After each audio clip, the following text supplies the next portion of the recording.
ഞാനിപ്പോൾ പറയാൻ പോകുന്നത് ഒരു ചാനൽ സബ്സ്ക്രൈബർ എനിക്ക് അയച്ചു തന്നൊരു കഥയാണ്. കേട്ടാൽ പേടിച്ചു പോകുന്നൊരു സംഭവം. സംഭവം നടന്നത് നമ്മുടെ കൊച്ചിയിലാണെന്ന് പറഞ്ഞാൽ നിങ്ങൾ വിശ്വസിക്കുമോ? ഒരു കൂട്ടുകാരില്ലാത്ത, ആരുമായി അധികം സംസാരിക്കാത്ത ഒരു പയ്യൻ. അവന്റെ പേര് അഭിജിത്ത്. അവിടുത്തെ ഒരു കോളേജിലായിരുന്നു പഠിച്ചിരുന്നത്. അവൻ ഒരു വാടക വീട്ടിലായിരുന്നു താമസം. വലിയ സൗകര്യങ്ങളൊന്നുമില്ലാത്ത ഒരു പഴയ വീട്. ആ വീടിന്റെ അകത്ത് കയറിയാൽ തന്നെ ഒരുതരം നെഗറ്റീവ് വൈബ്സാണ്. എങ്കിലും അവനത് വലിയ കാര്യമാക്കിയില്ല. കാരണം അവനൊരു പേടിയില്ലാത്ത ആളാണ്. മാത്രമല്ല, വാടകയും വളരെ കുറവായിരുന്നു. അങ്ങനെ ദിവസങ്ങൾ കടന്നുപോയി. ഒരു ദിവസം രാത്രിയിൽ അവൻ പുസ്തകം വായിച്ചുകൊണ്ടിരിക്കുകയായിരുന്നു. അപ്പോഴാണ് ഒരു നേരിയ ശബ്ദം കേട്ടത്. ജനലിന്റെ അടുത്തുള്ള ചുമരിൽ നിന്നും എന്തോ ചുരണ്ടുന്നതുപോലെയുള്ള ഒരു ശബ്ദം. ആദ്യം അവനത് കാര്യമാക്കിയില്ല. എങ്കിലും ശബ്ദം കൂടി വന്നു. അഭിജിത്ത് ജനൽ തുറന്നു നോക്കി. പുറത്ത് ആരുമുണ്ടായിരുന്നില്ല. വീണ്ടും അവൻ ജനലടച്ച് പുസ്തകത്തിലേക്ക് മടങ്ങി. പിറ്റേ ദിവസവും ശബ്ദം വന്നു. ഇത്തവണ ചുമരിൽ നിന്നും അല്ലാതെ കട്ടിലിന്റെ അടിയിൽ നിന്നും. ഒരു പൂച്ചയുടെ കരച്ചിൽ പോലെ. പക്ഷേ പൂച്ചയല്ല, മനുഷ്യന്റെ ശബ്ദം പോലെ. അവൻ മെല്ലെ കട്ടിലിന്റെ അടിയിലേക്ക് നോക്കി. അവിടെയൊന്നും ആരുമുണ്ടായിരുന്നില്ല. കഥ ഇവിടം കൊണ്ട് തീരുന്നില്ല. അടുത്ത ദിവസം അവൻ ഉറങ്ങാൻ കിടന്നപ്പോൾ ജനലിൽ ആരോ മുട്ടുന്ന ശബ്ദം കേട്ടു. അവൻ ധൈര്യം സംഭരിച്ചു ചെന്ന് ജനൽ തുറന്നു. ഒരു നേരിയ വെളിച്ചത്തിൽ ആരോ നിൽക്കുന്നതുപോലെ തോന്നി. പെട്ടെന്ന് ആ വെളിച്ചം അണഞ്ഞു. എന്നിട്ട് ഒരു നിലവിളി കേട്ടു. അഭിജിത്ത് പേടിച്ച് റൂമിന്റെ മൂലയിൽ ചെന്നിരുന്നു. പിറ്റേന്ന് രാവിലെ അവൻ റൂം വിട്ടുപോകാൻ തീരുമാനിച്ചു. അവൻ സാധനങ്ങളെല്ലാം പെറുക്കിവെച്ചു. പെട്ടെന്നെന്തോ ഓർമ്മ വന്നതുപോലെ അവൻ മുറിയിലെ ചുമരുകളിലേക്ക് ഉറ്റുനോക്കി. ചുമരുകളിൽ ചില അടയാളങ്ങൾ കാണാൻ സാധിച്ചു. ആരുടെയോ കൈ പതിഞ്ഞതുപോലെയുള്ള അടയാളങ്ങൾ. അത് കണ്ടവൻ ഞെട്ടിപ്പോയി.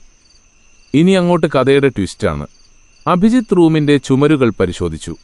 ഒരു ചുമരിൽ ചില പഴയ ചിത്രങ്ങൾ വരച്ചിരിക്കുന്നതായി കണ്ടു.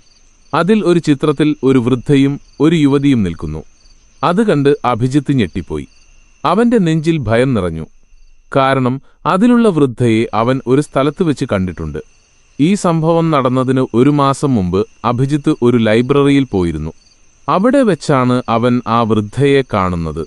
അവർ വളരെ ദുരൂഹമായിട്ടുള്ള ഒരു വ്യക്തിയായിരുന്നു.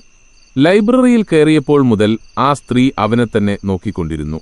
അഭിജിത്തിന് വല്ലാത്തൊരു അസ്വസ്ഥത തോന്നി. ആ ചുമരിലെ ചിത്രങ്ങളിൽ നിന്നും അവനൊരു കാര്യം മനസ്സിലാക്കി. ഈ വീട്ടിൽ വൃദ്ധ അവളുടെ മകളെ തടവിലാക്കിയിരുന്നു. ഈ ചുമരിലെ ചിത്രങ്ങൾ നോക്കിയാൽ അത് മനസ്സിലാക്കാൻ സാധിച്ചു. മകൾക്ക് ആരും അടുത്തു വരാൻ പാടില്ലായിരുന്നു. അതുകൊണ്ട് വൃദ്ധ മകളെ പുറത്തു വിടാറില്ലായിരുന്നു.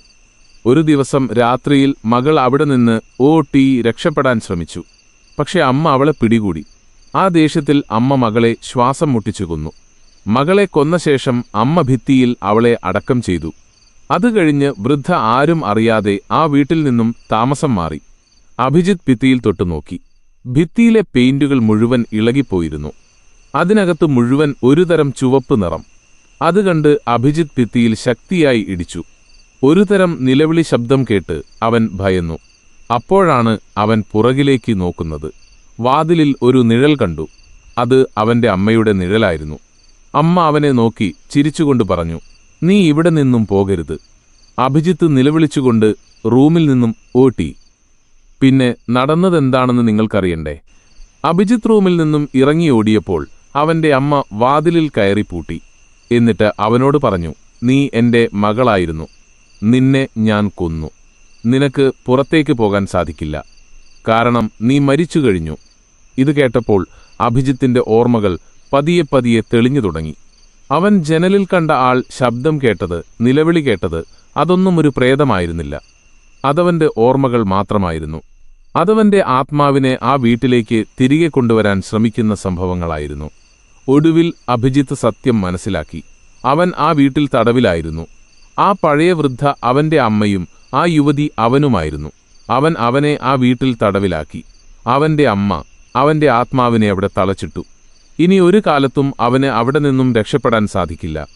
നിങ്ങൾക്കറിയുമോ, അവൻ എന്നോട് പറഞ്ഞത് അവനിപ്പോൾ ആ വീട്ടിലുണ്ടെന്നാണ്.